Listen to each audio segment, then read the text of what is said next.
জীবনটা এইভাবে সাজায় যে আমার পেটে একজন বাচ্চা, সেই বাচ্চা শুধু বাচ্চা নয়, সে একজন দুনিয়ার হায়াতে একজন বীর হবে, একজন মুজাহিদ হবে, একজন রাষ্ট্রপ্রধান হবে, একজন দ্বীনি সৈনিক হবে, একজন আমির হবে, একজন ইঞ্জিনিয়ার হবে, একজন ডাক্তার হবে, একজন ডক্টর হবে, একজন সাহিত্যিক হবে, একজন গবেষক হবে, ঠিক না? এই চিন্তা মায়ের জ্ঞানের ভিতরে কাজ করে। তখন মা পেটে বাচ্চাটা আসলে ওইভাবে তিনি চলে। শুরুটা ওখান থেকে, শুরুটা কি বলেন না, ওখান থেকে কোরআন তেলাওয়াত বারবার বারবার করে। যে ফখরুদ্দিন রাজি রহমাতুল্লাহ আলাইহি বাবা মারা গেছে, 4 বছর 4 মাস 4 দিন বয়স। কত? 4 বছর 4 মাস 4 দিন বয়স, বাবা মারা গেছে। মা হতাশ, এই সন্তান তো পেটে রাখা অবস্থা অনেক সেফটির ভিতরে রাখছি, বাপ মারা গেছে, এতিম, এখন কি করব? একজন আলেমের কাছে দিয়ে আসে মাদ্রাসা। ওই যুগের মাদ্রাসা আলেমরা সবাই আহলে হক ছিল, আল্লাহওয়ালা ছিল, দিনের বেলা দারসে থাকতো, তালিমে থাকতো, রাত্র হইলে জায়নামাজে থাকতো, আল্লাহর সাথে সম্পর্ক দেওয়ার করতো। সুবহানাল্লাহ কন্যা। হামিদউদ্দিন নাগরী রহমাতুল্লাহ আলাইহির কাছে দিয়ে আসে যে হযরত, এই সন্তানের পিতা নাই, পিতাহারা সন্তান আপনার কাছে রেখে গেলাম, তাকে মানুষের মতো মানুষ বানাই দিল, তাহলে কি অমানুষ? গত সপ্তাহে যিনি জুমা পড়াইছেন তিনি হয়তো মনে হয় সূরা রহমান থেকে এই কথাগুলো বলছেন। মানুষ দুই ধরনের, একটা শিক্ষিত মানুষ আর একটা জন্মগত মানুষ। বলেন মানুষ কয় ধরনের? একটা শিক্ষিত মানুষ, কোরআনের শিক্ষা শিক্ষিত, আর একটা জন্মগত মানুষ। আল্লাহ তাআলা যারা শিক্ষিত মানুষ, কোরআনের শিক্ষা শিক্ষিত যারা, তাদেরকে আল্লাহ তাআলা জান্নাত দিবে। সুবহানাল্লাহ। জন্মগত মানুষ আপনি আমি, আমাদেরকে কিন্তু আল্লাহ তাআলা জান্নাত দিবে না। দিবে কারা? কোরআনের শিক্ষা যারা শিক্ষিত হয়েছে, কোরআনের প্রভাবে যারা প্রভাবান্বিত হয়েছে, তাদেরকে জান্নাত দিবে কে? কয় না, কথা কয় না, জোরে কোন না, কে দিবে? তাহলে এই কোরআনের শিক্ষা আমাদের শিক্ষা অর্জন করার দরকার আছে নি? মনে হয় না, মুখে মুখে। দোকানের গুরুত্ব আছে, ব্যবসার গুরুত্ব আছে, বাড়ি গাড়ি করার গুরুত্ব আছে, কোরআনের গুরুত্ব কি নাই? থাকলে তো শিখতেন যে সূরা ফাতিহাটা বলি, শোনেন। কয়জন পারবেন? যদি আমি প্রশ্ন করি এখানে, জানাজার সর্বশেষে দোয়া আল্লাহুম্মা গফির লিহাইয়িনা ওয়া মাইয়িতিনা ওয়া শাহিদিনা, যদি প্রশ্ন করি, বলেন এখানে কয়টা মানুষ বলতে পারবো? আপনারা বলেন কয়টা মানুষ বলতে পারবে সহি করে? আমি বুকে হাত দিয়ে বলতে পারবো এখানে যারা আছেন, শতকরা 95 জন মানুষ বলতে পারবেন না। মিথ্যা বললাম না সত্য বললাম? জানাজা পড়েন, কিন্তু জানাজার চতুর্থ যে তাকবীর আল্লাহুম্মা গফির লিহাইয়িনা ওয়া মাইয়িতিনা ওয়া শাহিদিনা ওয়া গায়বিনা ওয়া সগীরিনা ওয়া কাবীরিনা ওয়া যাকারিনা, এটা সহি করে পড়বেন, এই লোক কম আছে। কি শিখছেন? ষষ্ঠাকে পাওয়ার জন্য 1 নাম্বার সত্য শিক্ষা। বলেন 1 নাম্বার সত্য কি? শিক্ষা। তা না হলে ষষ্ঠাকে পাওয়া যাবে না। এজন্য ফখরুদ্দিন রাজি রহমাতুল্লাহ আলাইহি মা পেটের ভিতরে যখন আসছে, তখন থেকে তিনি ফিকির, চিন্তা, চেতনা নিয়ে গেছেন ওস্তাদের কাছে। ওস্তাদ ওকে মানুষ বানায় দিয়েন। বাপ হারা সন্তান, বয়স কত বলছিলাম? 4 বছর 4 মাস 4 দিন। কিছুদিন যাওয়ার পরে এখন ছাত্রকে ডাকছে, ছোট্ট বাচ্চা না, যে বাবা এখন তুমি আসো, একটু বোর্ড লাও, সিলেট লাও, চক লাও, লেখা শুরু করো, পড়া শুরু করো। প্রথম সবক কি? বিসমিল্লাহ। প্রথম সবক কি? বলেন না, প্রথম সবক বিসমিল্লাহ। এখন বিসমিল্লাহ তেলাওয়াত শুরু করছে, আউযুবিল্লাহ বিসমিল্লাহ, এটা পুরাই তেলাওয়াত হয়ে গেছে। তখন ওস্তাদ বলে এরপরে কি বলো? সূরা ফাতিহা পড়তেছে। এরপরে কি? সূরা বাকারা। এই যে বিসমিল্লাহ আউযুবিল্লাহ বিসমিল্লাহ থেকে পড়া যে শুরু করছে, পড়তে পড়তে একটানা একবারে 15 পারা কোরআন শরীফ পড়ে ফেলছেন। ওস্তাদ বলে আজিব তো, বয়স কত? 4 বছর 4 মাস 4 দিন। এই সন্তান কেমনে 15 পারা তিনি একটানা একসাথে বলে ফেলল? বসায় দিস, একটা কাফেলা তৈরি করছে তার হালাত জানার জন্য। তার বাড়িতে যাও তো, ব্যাপার কি, অলৌকিক কোন আল্লাহ তাআলা কুদরত তার ভিতরে ঢেলে দিল কিনা। তার বাড়িতে গেছে, সালাম কালাম হইল যে ফখরুদ্দিন রাজির মাদ্রাসা থেকে আমরা আসছি, হযরত পাঠাইছে আপনার ছেলে সম্পর্কে কিছু কথা শোনার জন্য। কি আপনার সন্তান কি? সর্বপ্রথম চক দিল, সিলেট দিল, আউযুবিল্লাহ বিসমিল্লাহ পড়তে বললো। আপনার সন্তান একটানা 15 পারা কোরআন শরীফ পড়ে পড়লো, বিষয়টা কেমন? তখন ঘর থেকে মেয়ে লোকটি বলতেছেন, হযরত আমার এই সন্তানটা আমার পেটের ভিতরে যেই কদিন অবস্থান করছিল, আমি আল্লাহ পাকের কালামের 15 পারা কোরআন শরীফ একবার নয় বারবার তেলাওয়াত করে মুখস্থ করে ফেলছি। আল্লাহ তাআলা সন্তানকে গর্ভে রাখার কারণে যেই কোরআন আমি তেলাওয়াত করে মুখস্থ করছি, আল্লাহ রব্বুল আলামিন তার কুদরতের দ্বারা আমার সন্তানের দিলের ভিতরে, সিনার ভিতরে আল্লাহ তাআলা এই 15 পারা কোরআন শরীফ রেকর্ড করে দিয়েছেন। কেমন ছিল মা? কেমন ছিল মা? এই ছিল মায়েদের চিন্তা চেতনা। আর আমাদের বাপদের মায়েদের চিন্তা চেতনা সফল কোন বাবা? যেই বাবা নিজে নামাজে আসছেন, তার সন্তানকে সাথে করে নিয়ে আসেন, এই পিতা সফল। যেই পিতা নামাজে আসে, নামাজ পড়ে, সন্তান নামাজ পড়ে না, এটা ব্যর্থ পিতা, ব্যর্থ পিতা, ক্ষতিগ্রস্ত পিতা। আল্লাহর কোরআন বলছে, ওয়া'মুর আহলাকা বিস-সালাহ, নামাজ তুমি একা পড়িও না, তুমি নামাজ পড়ো, তোমার আহাল পরিবার পরিজন সবাইকে নামাজের জন্য দাওয়াত দাও, তাগিদ দিতে থাকো। কে বলছেন? বলেন না, কে বলছেন? আল্লাহ। ক্ষমতা দেখার মিয়া, ছেলের জন্য জাহান্নাম কামাইতেছেন ঘরের ভিতরে রাখা। আপনি নামাজ পড়েন, বিড়াল যেমন ঘর থেকে বের হয় কেউ টের পায় না, মুসলমানরা ঘর থেকে বের হয় কেউ টের পায় না। বাপ নামাজ পড়ে, সন্তান নাক টাইনা ঘুমাচ্ছে, আছে না নাই? ব্যর্থ পিতা। এজন্য দোয়া আছে না, আল্লাহর কাছে দোয়া করো, আল্লাহ হাসরের ময়দানে আল্লাহ বেনমাজি ছেলেদের পিতা হিসাবে উঠাইও না, বেপর্দা মেয়েদের বাপ হিসাবে উঠাইও না, বেপর্দা বিবিদের স্বামী হিসাবে হাসরের ময়দানে উঠাইও না। পিটা দিবে, পিটা পিটা। বেপর্দা বিবির স্বামী হিসাবে উঠাইলে, উঠলে পিটা খাবে। বেপর্দা মেয়েদের পিতা হিসাবে উঠলে পিটা খাওয়ানো হবে, পিটা। বেনমাজি ছেলেদের পিতা হিসাবে হাসরের ময়দানে যদি উঠেন, পিটা ছাড়া পথ নাই।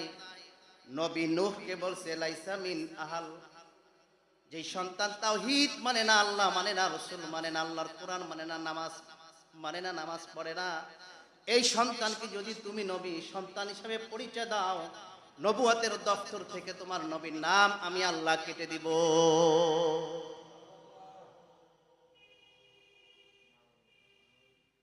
কি বুঝছেন? নবীকে বলছেন, নবীকে বলছেন যে সন্তান আল্লাহ মানে না, এই সন্তানকে জাহাজে উঠাও, নবুয়তের দপ্তর থেকে তোমার নাম কেটে দেব। কি বুঝছেন ইসলামের? কি বুঝছেন ইসলামের? মসজিদ খালি, মুসল্লি নাই। মসজিদ খালি, মুসল্লি নাই। মুসলমান আছে, ঠিক না? মুসলমান আছে না? কি নাই? মুসল্লি নাই। জাহান্নামে প্রথম যাওয়ার কারণ হয়েছে নামাজ। কি বলেন? পাশাপাশি জাহান্নাম আর জান্নাত থাকবে। জান্নাতীরা জাহান্নামীদেরকে প্রশ্ন করবে, ভাই একই মহল্লায় থাকতাম, একই বাজারে কেনাকাটা করতাম, একই রোডে চলতাম, একই মসজিদে নামাজ পড়তাম, কিন্তু আমরা জাহান্নামে আর তোমরা জান্নাতে। আবার জান্নাতীরা বলবে, এই পাপিষ্ঠরা, আজকে জাহান্নামের আগুনের ভিতরে তোরা পড়তেছিস কেন? জাহান্নামীরা বলবে, আমাদের কোনো অপরাধ নাই, একটাই অপরাধ। কয়টা বলেন? আল্লাহ তাআলা বলেন, ইয়াতাসাআলুনা আনিল মুজরিমুন মা সালাকাকুম ফি সাকার ক্বালু লান নাকু মিনাল মুসাল্লিন ওয়া লান নাকু নুতঈমুল মিসকিন। জাহান্নামে যাওয়ার আমাদের দুইটার প্রথম কারণ হয়েছে, দুনিয়া থাকা অবস্থা আমরা মুসল্লি হই নাই, মুসলমান ছিলাম। কি ছিলাম বলেন? জোরে কোন না, কি ছিলাম? মুসলমান ছিলাম, মুসল্লি হই নাই। কত খবিশ আল্লাহর বান্দাগুলো আছে রে। আজান হয়, মসজিদে মুসল্লিরা নামাজ পড়ে, আর মুসলমান মসজিদের পাশে বসে বিড়ি টানে। আছে না? জোরে কোন আসেনি? এই বিড়ির সহযোগী আগুন আলারা জাহান্নামের আগুনের ভিতরে এবার পড়ব, তখন আপনারা নামাজিরা বলবেন, এই পাপিষ্ঠ, পুরস্কার। তখন তারা কি বলবো? ক্বালু লান নাকু মিনাল মুসাল্লিন। আরে দুনিয়া থাকা অবস্থায় এক দোকানে ছিলাম, তুই গেলি মসজিদে, আমি গেলাম দোকান ছেড়ে বাড়িতে। যদি আজকে মসজিদে যাই, আজকে মুসল্লি হইতাম, তাহলে আজকে জান্নাতে থাকতাম। ঠিক না? তাহলে সফল পিতা কি? যে পিতা নিজে নামাজ পড়ে সন্তানদেরকে নামাজ পড়ায়, এটা সফল পিতা।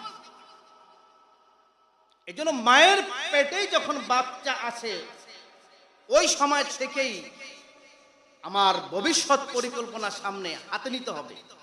এই সন্তান শুধু সন্তান নয়, এ মেয়ে শুধু মেয়ে নয়, এ মেয়ে তো একটা আয়েশার উত্তরসূরি, হযরতে খাদিজার উত্তরসূরি, হযরতে ফাতেমার উত্তরসূরি, হযরতে সুমাইয়ার উত্তরসূরি, হযরতে মারিয়ামের উত্তরসূরি, ঠিক কি না? হযরতে রহিমার উত্তরসূরি।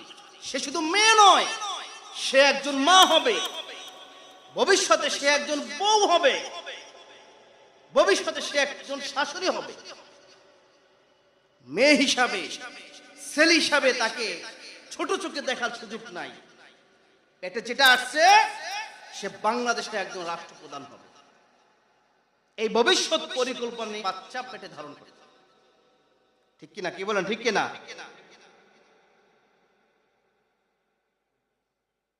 তেলাওয়াত বারবার পড়া, সূরা ইউসুফ পড়া, সূরা হুদ পড়া, সূরা মুহাম্মদ পড়া,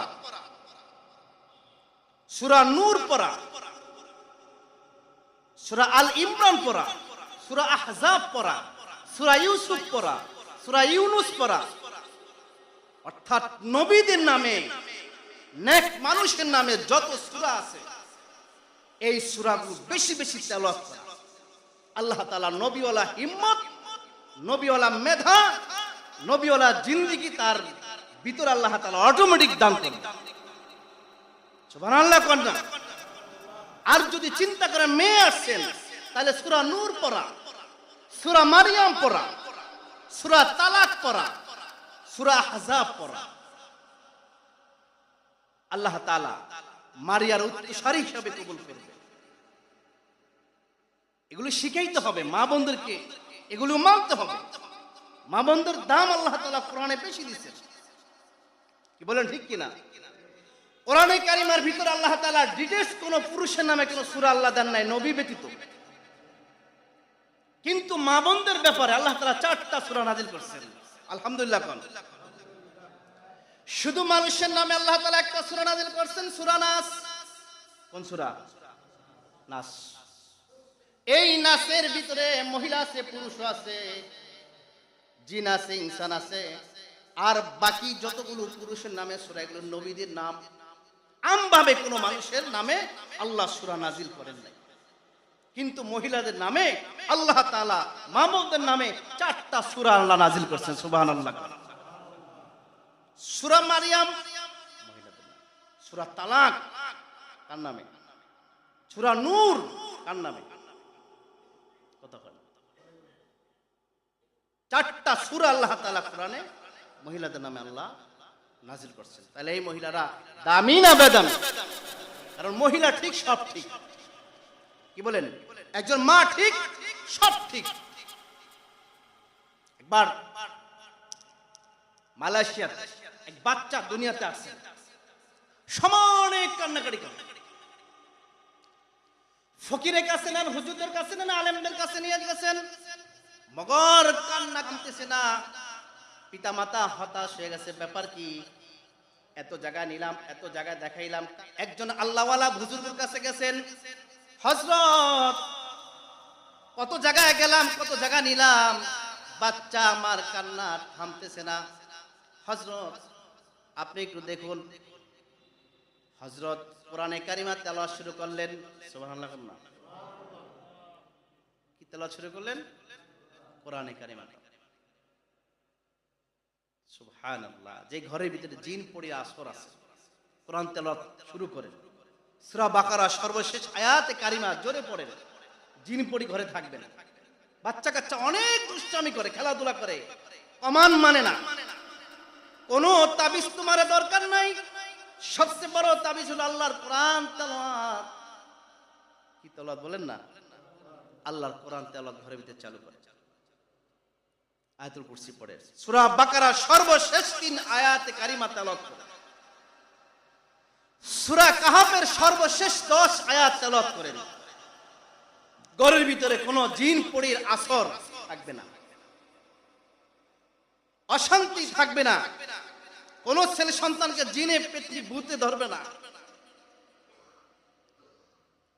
তো এই বাচ্চাকে নিয়ে গেছেন হযরতের কাছে। হযরত কানে কানে কি জানি বলতেছে, কানে কানে কি জানি বলার পরে অটোমেটিক বাচ্চার কান্না ভালো হয়ে গেছে, থামিয়ে গেছে। সুবহানাল্লাহ। বাপ মা অনেক খুশি। হযরত, ও হযরত, কত জায়গা নিলাম, কত জায়গা দেখাইলাম, বাচ্চা আমার কান্না থামে নাই, আপনার কাছে আসলাম। আপনি জানি কানে কানে কি বললেন, বাচ্চার কান্না থেমে গেল। হযরত বলতেছেন, আমি তো আসলে কিছুই করি নাই, কিছুই বলি নাই, কোনো ফু দেই নাই, শুধু আল্লাহ পাকের কোরআন তেলাওয়াত তার কানের ভিতরে আমি আওয়াজ দিছি, শোনায় দিছি। সুবহানাল্লাহ। কোরআন তেলাওয়াত, হ্যাঁ, কোরআন মধুর বাণী আমি যখনই শুনি আমার কি হয় বলেন? কোরআন মধুর বাণী আমি যখনই শুনি আমার মন ভরে যায়। শোনো মুমিন মুসলমান, পড়ে দেখো না কোরআন, কত শান্তি পাওয়া যায়। সুবহানাল্লাহ। পড়লো শান্তি, শুনলো শান্তি। পিতামাতা বলতেছেন, আপনি কি পড়ছেন শুনান। তিনি পড়ে, যাই পড়ছি, আউযু বিল্লাহি মিনাশ শাইতানির রাজীম, বিসমিল্লাহির রহমানির রহিম, মা নানসাখ মিন আয়াতিন আও নুনসিহা না'তি বিখাইরিম মিনহা আও মিসলিহা আলাম তা'লাম আন্নাল্লাহা আলা কুল্লি শাইইন কাদির। এই কোরআনে কারিমার আয়াতগুলো তেলাওয়াত করতেছিলাম, তেলাওয়াত করার সাথে সাথে তার কান্না থেমে গেছে। মানিটা গতকাল এই সন্তান যখন তোমার পেটে ছিল তখন তুমি কোরআন শরীফ পড়ছো, তিনি তার খোরাক পাইছে। আজকে যখন মায়ের পেট থেকে দুনিয়া আসছে এই সময় তিনি এই কোরআন শরীফ তেলাওয়াতের এই খোরাক পাইতেছে না, এই জন্য সমানে কান্নাকাটি করতেছে। আমি যখন আবার ওই একই কোরআন শরীফ তেলাওয়াত করা শুরু করলাম, তার কানের ভিতরে যখন গেছে খোরাক পাওয়ার সাথে সাথে তার কান্না বন্ধ হয়ে গেছে। চিল্লায় বলো সুবহানাল্লাহ। বাচ্চারা কেমনে দিনদারি শিখবে? এগুলি অন্য কেউ শিখাবে না, এগুলি মা বাবার কাছ থেকে শিখতে হবে। কোথা থেকে বলেন? মা বাবার কাছ থেকেই শিখতে হবে। আদব আখলাক তবিয়ত, ভদ্রতা, সভ্যতা, সালাম কালাম, এগুলো কে শিখাবে? পিতা মাতা শিখাবে, ঠিক না ভাই? জোরে বলেন ঠিক কিনা? মুজাদ্দিদ আলফেস সানি রহমাতুল্লাহ আলাইহির মহল্লায় একটা ইলমি জামাত গেছে। আসরের নামাজের সময় হয়ে গেছে। এখন বাচ্চা কাচ্চারা খেলাধুলা করতেছে বাহিরে। যারা সফরে গেছে তারা চিন্তা করলো আমরা একা নামাজ পড়বো কেন, ওদেরকে একটু দাওয়াত দেই। ওদেরকে দাওয়াত দিচ্ছে। দাওয়াত দেওয়ার সাথে সাথে মসজিদে চলে আসছে, জামাতে সেই নামাজ আদায় করছে।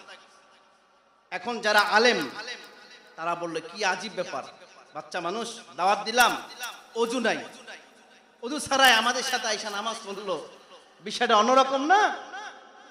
তো ওদেরকে ডাকছে, এই ওদেরকে দাওয়াত দিলাম, আমাদের সাথে আইসা যে জামাতে সে নামাজ পড়লি, তোরা জানোস না যে অজু করুন লাগে নামাজের আগে? বাচ্চারা মাথা হাত দিয়ে বললে, হযরত কি বলেন এগুলি? আপনারা কি জানেন কোন এলাকায় আসছেন? মুজাদ্দিদ আলফেস সানি রহমাতুল্লাহ আলাইহির আবাদ করা এলাকা, তারা আবাদ করা পিতামাতার সন্তান আমরা। মুসলমানের বাচ্চারা যে অজু ছাড়া থাকে, আমাদের পিতামাতার এই শিক্ষা আমাদেরকে কখনো শিখাই নাই। অজু ছাড়াতে থাকতে তো আমরা জানি না, যদিও আমরা খেলাধুলা লিপ্ত, খেলাধুলা করতেছি, আমাদের প্রত্যেকের সাথে অজু ছিল। আরো জোরে কর না। কি শিক্ষা বাচ্চাদেরকে শিখাইছে, কি শিক্ষা বাচ্চারা শিখছে পিতামাতাদের কাছ থেকে। আর আমরা মুসলমানের পিতামাতা, মুসলমানের মা, মুসলমানের বাবা সন্তানদেরকে মুসলমানিত্ব শিখাইতেছি না, ধর্মীয় সূচনা, ধর্মীয় শিক্ষা আমরা শিখাইতেছি। বড় হও, পাস করো, টাকা কামাও, বাড়ি করো, বাইরে যাও, সন্তানের আখিরাতকে আপনি জবাহ করে ফেললেন, ঠিক কিনা? আল্লাহ আখিরাত বুঝার তৌফিক দান করুন। তো বলতেছিলাম কবর, কি বলেন না, কবর। আপনি যেভাবে মৃত্যুবরণ করবেন আল্লাহ আপনাকে ওইভাবে উঠাইবেন, সুবহানাল্লাহ না? আর আল্লাহ ওয়ালাদের মৃত্যুকে দেখেন না, হাফিজুর রহমাতুল্লাহ আলাইহি হাসপাতালের বেডের ভিতরে আছেন, তাহাজ্জুদ পড়ছেন, ফজর পড়ছেন, ইশরাক পড়ছেন, পড়ার পরে খাদেমকে বলে আমাকে টান করে শুয়ে দাও। আচ্ছা ওই চাদরটা আমার গায়ের উপরে টান করে বিছায় দাও, গায়ের উপরে, দেখো তো আমাকে কেমন দেখা যায়। আর সূরা ইয়াসিন তেলাওয়াত করো। কোন সূরা? ইকরা সূরাতুল ইয়াসিন আলা মাউতাকুম। মৃত্যু হবে কি হবে, এই অবস্থায় যদি পাশে বসে কেউ সূরা ইয়াসিন তেলাওয়াত করে আল্লাহ তাআলা মৃত্যুর যন্ত্রণা থেকে তাকে হেফাজত করেন, বলেন সুবহানাল্লাহ। এটা প্রত্যেকটা মানুষের সূরা ইয়াসিন শেখা দরকার। ঘরের ভিতরে যখন অসুস্থ হয়, হসপিটালের বেডে যখন অসুস্থ হয়, নাতি হোক বা ভাই হোক বা ছেলে হোক, বলবেন তুমি সূরা ইয়াসিন তেলাওয়াত করো, আল্লাহ তাআলা আপনার আমার মৃত্যুটা অনেক সহজ করবেন। সূরা ইয়াসিন তেলাওয়াত হলো, হাফিজ হুজুর সূরা ইয়াসিন তেলাওয়াতের মাঝখানে ইন্তিকাল করলেন। সূরা ইয়াসিন তেলাওয়াত শেষ, খাদেম সাদাকাল্লাহু মাওলানা আল-আযীম বললেন, হযরত তেলাওয়াত আমার খতম হয়ে গেছে, এখন আমি কি করব? হাফিজ হুজুর আর কোনো কথা বলেন না। সুবহানাল্লাহ কোন না? দেখছেন সামনেরটা বললাম না, মৃত্যুটা কেমন হইল? আল্লাহর কোরআন তেলাওয়াত শুনতেছে কান দিয়ে, এই অবস্থায় আল্লাহর কাছে আল্লাহর বান্দা চলে গেছেন। সুবহানাল্লাহ। হাসরের দিন হাফিজ হুজুরকে আল্লাহ তাআলা এইভাবে উঠাইবে তেলাওয়াত অবস্থা। হাফিজ হুজুর এক বিবি, তার নাতি বলছে, তার নাতির কাছে আমরা তাফসীর পড়ছি পাকিস্তানের আদলে। পাকিস্তান উনি 12 বছর লেখাপড়া করছে, ওই আদলে আমাদেরকে তাফসীর পড়াইছে। মুফতি এনায়েতুল আশরাফ সাহেব দামাত বারকাতুহুম আমাদের তাফসীরের উস্তাদ। উনি বলছে যে আমার দাদি মৃত্যু হবে এমন অবস্থা, এক ঘরের ভিতরে সবাই আমরা, নাতিরা, মেয়েরা, ছেলেরা, হঠাৎ করে বলে, এই তোমরা সরো, ওই যে পাগড়ি মাথায় দিয়ে সাদা জুব্বা পরে কারা জানি আসতেছে, আমাকে কাপড়টা দাও, ঢাইকা দাও, আমার পর্দার কোনো খেলাপি না হয়। নাতিরা বলে, আজীব ব্যাপার, কি বলতেছেন? আমরা এখানে যারা আছি সবাই তো আপনার জন্য দেখা যায়। কয় না, আমি দেখতেছি পাগড়ি পরে সুন্দর জুব্বা পরে শত শত মানুষ আমার ঘরের ভিতরে প্রবেশ করতেছে। নাতিরা সব আলেম মুফতি না, বুঝছে যে তিনি মৃত্যুর জন্য প্রস্তুত। আল্লাহ পাকের জান্নাতি নূরের ফেরেশতা তাকে ইস্তেকবাল করার জন্য চলে আসছে। কেমন তোর মৃত্যু ছিল? হযরত ওমর রাদিয়াল্লাহু তাআলা আনহু আল্লাহ নামাজের ভিতরে কাফের অনেক দিন যাবত প্ল্যান করছে কেমনে মারা যায়। আর ওমর রাদিয়াল্লাহু তাআলা আনহু আল্লাহর কাছে দোয়া করতে, আল্লাহ আল্লাহুম্মা রযুকনি শাহাদাতান ফি সাবিলিক ওয়াজআল মাউতি বি বালাদির রাসূলিক। ইয়া আল্লাহ, শহীদি মৃত্যু আমাকে দিও, রাসূলের শহরে দিও। সুবহানাল্লাহ। আল্লাহ তাআলা হযরত ওমরের দোয়া কেমনে কবুল করলেন? এক তো আল্লাহ তাআলা বদরের ময়দানে আল্লাহ তাআলা তার শহীদি ঘটনা ঘটান নাই। আল্লাহ তাআলা কোন জিহাদের ময়দানে তাকে শহীদি মর্তবা দান করেন নাই। নামাজের অবস্থায়, ইমামতির অবস্থায় নামাজ পড়াইতেছে, এই অবস্থায় একজন কাফের পিছন থেকে যাইয়া হযরত ওমর রাদিয়াল্লাহু তাআলা আনহুর পেটের ভিতরে চাকু দিয়া পাড় দিতেছেন। কি দিতেছেন বলেন না? চাকু দিয়া পাড় দিতেছেন, সমানে রক্ত বের হইতেছে, বুড়ি বের হয়ে গেছে। হযরত ওমর বলতেছেন, মুসলিম ধরে পড়ছেন, ওমর আমিরুল মুমিনিন, দাঁড়ায় থাকা সম্ভব, শুয়ে পড়েন, আমরা চিকিৎসার ব্যবস্থা করি। হযরত ওমর বলে, আমার এখনো জান আছে, আমি আল্লাহর সামনে এইভাবে দাঁড়াইতে চাই না। যদি মৃত্যু হয় নামাজে মৃত্যু হবে, কারণ হাসরের ময়দানে আল্লাহ তাআলা যেদিন ডাক দিবে সেই দিন আমি ওমর নামাজের হালত আল্লাহর কাছে হাজিরা দিব। নামাজের হালতে যেন আল্লাহর সামনে হাজিরা দিতে পারি, এজন্য ওমর শহীদ হয়ে যাইতেছে, আহত হবে, তারপর নামাজ ছাড়ে নাই। জানে সর্বশেষ অবস্থা যার ভালো তার আখিরাত ভালো। মান কানা আখিরা কালামিহি লা ইলাহা, সর্বশেষ যদি কালমা নিয়ে আল্লাহর দরবারে উঠা যায়, ওটাই তোমার জন্য জান্নাতে যাওয়ার সুবর্ণ সুযোগ। তার নামাজ সাক্ষী হবে যে জান যায় যায় যায়, তারপরও ওমর নামাজ ছাড়ে নাই। হযরত ওসমান রাদিয়াল্লাহু তাআলা আনহু ঘরের ভিতরে আল্লাহর কোরআন তেলাওয়াত করেন, মুনাফিকরা ঘরের ভিতরে ঢুকে গেছেন। হযরত ওসমানের শরীরের ভিতরে আঘাত করলেন, সমানে ঢাল দিয়ে চাকু দিয়ে আঘাত করলেন। কারা? মুনাফিকরা। কারা বলেন না? মুনাফিকরা, নামদারি মুনাফিক। আল্লাহু আকবার। হযরত ওসমানের শরীর থেকে রক্ত গড়ায় গড়ায় প্রবাহিত হইতেছে, পড়তেছেন কোরআন শরীফের উপরে। হযরত ওসমানের রক্ত জমাট ভিজে গেছে। ওসমান গনি রাদিয়াল্লাহু তাআলা আনহু বলে, আমার জন্য সুবর্ণ সুযোগ, আমাকে মুনাফিকরা আহত করছে, শহীদ করছেন, আমার শরীর রক্ত কোরআন শরীফে লেগে গেছেন, আমি কোরআন পড়া অবস্থায় ছিলাম, হাসরের দিনে আমার পক্ষে এই কোরআন সাক্ষী দিবেন। সুবহানাল্লাহ, জোরে কন না। আচ্ছা, আপনার আমার জন্য যে কি সাক্ষী হবে বলেন?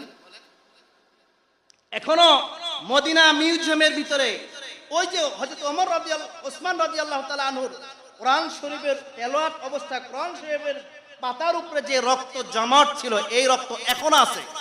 শত শত বছর চলে গেছে, রক্ত এখন একটু ডিসকালার হয় নাই। সুবহানাল্লাহ কন্যা।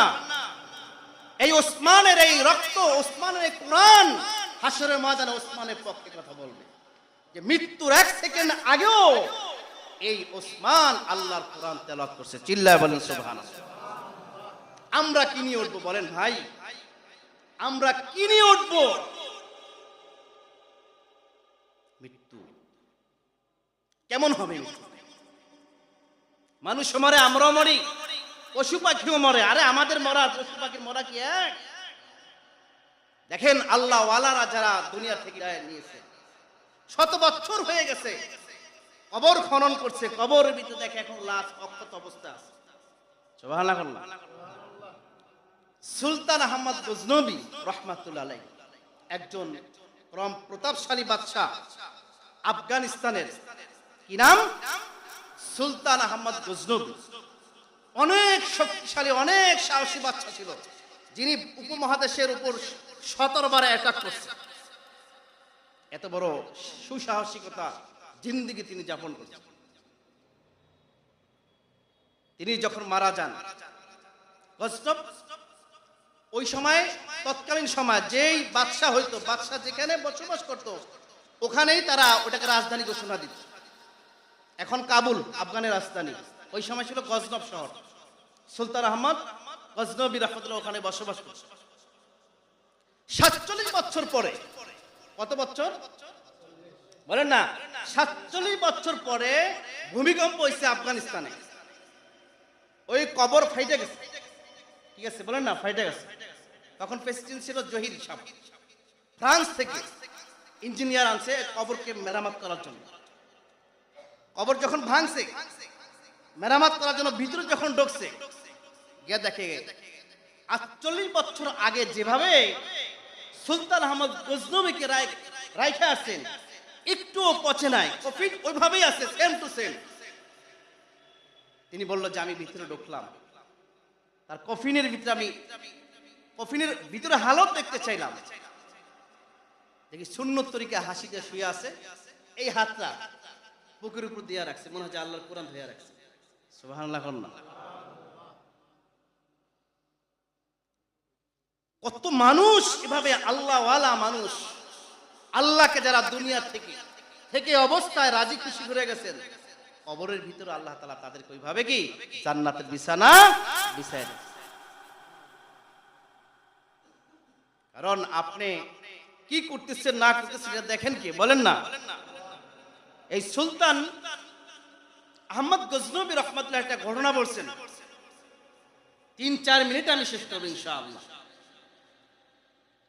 আল্লাহ তাআলা ওয়ামা খালাকতুল জিন্না ওয়াল ইনস ইল্লা লিয়াবুদুন, অর্থ হইল হে মানুষ ইনসান, তোমাদেরকে আমি দুনিয়া পাঠাইছি আমি আল্লাহর ইবাদত করার জন্য, আমি আল্লাহর পরিচয় জানার জন্য, আমি আল্লাহর দাসত্ব করার জন্য। কারণ তোমরা যা করতেছো এগুলি কে দেখতেছেন বলেন? বলেন না, কে দেখেন? আমরা যা করি না করি, কেউ না দেখলে একজন দেখে, তিনি কে? জোরে বলেন, তিনি কে? আল্লাহ দেখে। আপনি কার উপরে জুলুম করেন, ক্ষমতা পাইছেন, নতুন ক্ষমতা পাইছেন, জুলুম করতেছেন। এমন ক্ষমতার জুলুম পূর্বে যারা তারাও ছিল। কতদিন? 16 বছর। এখান থেকে আপনি সবক নেন যে ক্ষমতা পেয়ে এটাকে আমি অবৈধ পথে আমি ক্ষমতা চালাবো। তাকে তো 16 বছর দিচ্ছে, আপনাকে 16 বছর দিবে। সে তো পলাইতে পারছে, আপনি পলাইতে পারবেন।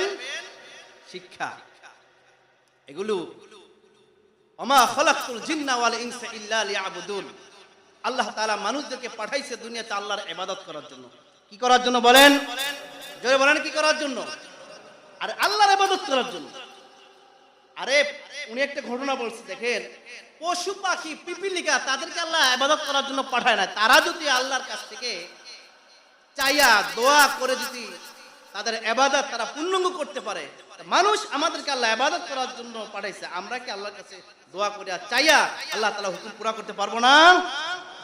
কি বলেন, পারবো কিনা? দেখেন